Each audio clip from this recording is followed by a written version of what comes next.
Hi everybody, I'm Doug. I'm Carla.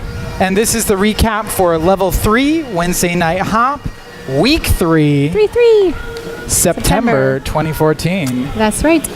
So we actually did a warm-up first of footwork stuff. Yeah. Just real quick, because this is really useful for anyone I think wanting to elevate or just kind of improve on their dancing.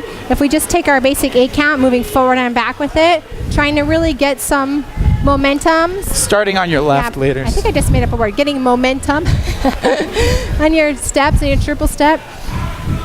And getting your arms working in opposition with your body as well. And then we went side to side with that as well. Yeah, you can cross your triples or you can keep them open. It's totally up to you. It's good to work on both. And then if we take out a triple, say we do kind of a lull, 3, and keep going with our 8 count from there. 1, 2, 3, 5, 6. And then we did maybe picking out the other triple. 1, 2, 3, and 4, 5, 6, 7. Just kind of mixing and matching your footwork. We also did, I think we did a cross. 1, 2, 3, 5, 6, 7. 1, 2, 3, 5, 6, 7, 8, 1.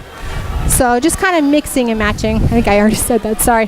To get a little more agility in your footwork, and then you can start to actually put that into your basics, like if you wanted to go through, side by side with your partner or swing out stuff too.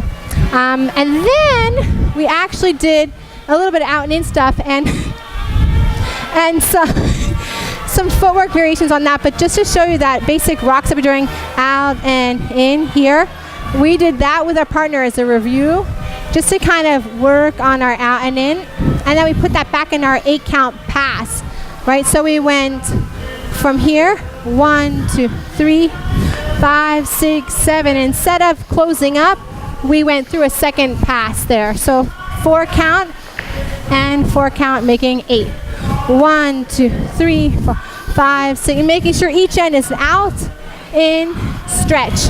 Yeah, and then to make sure we're really stretching out and have something to do, we added a drag on that inside.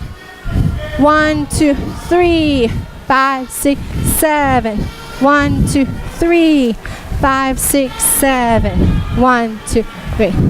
Yeah? And that drag is not actually lead, but I will say if I feel kind of that heaviness of a drag, because there's some weight on our dragging foot, then I will be a little bit more inspired to drag as well there through that space. And the same way we talked about last week with the follower variation, if the follower is dragging, I'm going to feel that and maybe want to do it myself.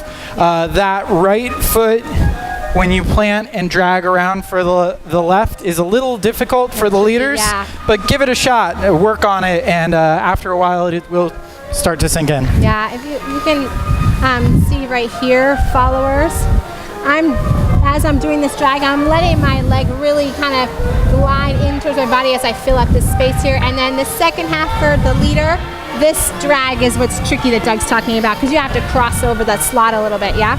Yeah. And then we reviewed that little bit of opening with the follower taking a deeper kind of jump here on our out or our stretch from our leader. 1, 2, 3. I didn't have a name for it in class, so that's why I'm like, what are we calling this? The follower's improv step. How about that? There we go. So we go out and through, and followers are adding this extra energy here as we jump away. I feel that he's going to give me more rope, and I'm going to really kind of take it there. Yeah, so leaders, you're not leading that. No. And then from there, leaders, you could, if you feel that from your follower, join in with your follower. 1, 2, 3, 4, 5. And you can just dance out of it with like a 7 and 8. 1, 2, 3, 4, 5. A 7, 8. But that kind of doesn't use the energy and momentum that you both build up. Right. So we have the leaders. 3, 5, leading a spin for the followers. Yeah? So we go. 1, 2, 3, 4, 5, a 7, 8, 1. So kind of the basic there for followers is after we do this jump, 5, and he's spinning us, 5, I'm using that up and that rotation for momentum in my spin, and I'm letting my left leg stay out to the side, yeah?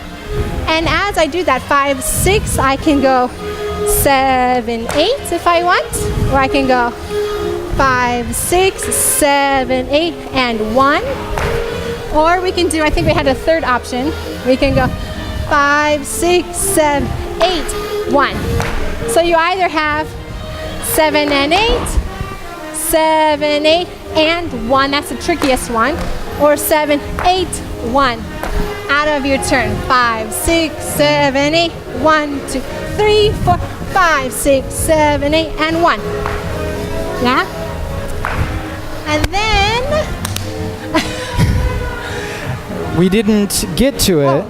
yeah, did you have the leaders turn it on? So we gave an option 3, 4, 5, 7, 8, 1. for the leaders to turn as well. Yeah. And that's all the things she said about the followers' turn. They're exactly the same. Yeah. As always, like, I think it's important to give your follow a good foundation before you really commit to your turn. So make sure the lead is there, and if you still feel comfortable about doing that turn in time, go ahead and do it.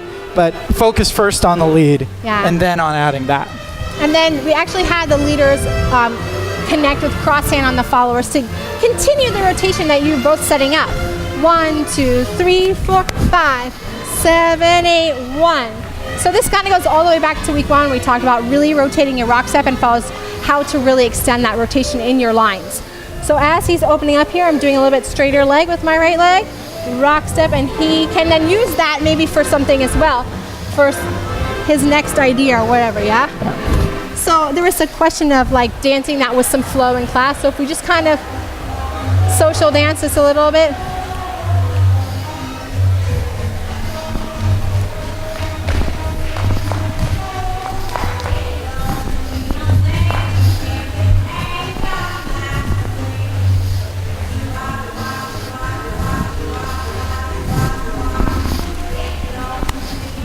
So your follower's not always going to take those jumps. So you have to, you're not waiting for that particular movement, but you want to be open to it if it arises.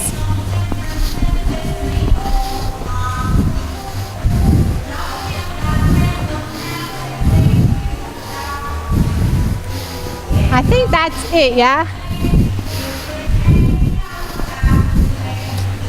So that was just some of those out and in rock steps. We threw a couple of those moves in there and showing how that works in social dancing. Yeah, so work on your out and in, let it kind of breathe into some other movements, see how you can use it in your dancing. And then next week we're going to shift gears into something a little bit different. All right. Thank you guys. Thank you.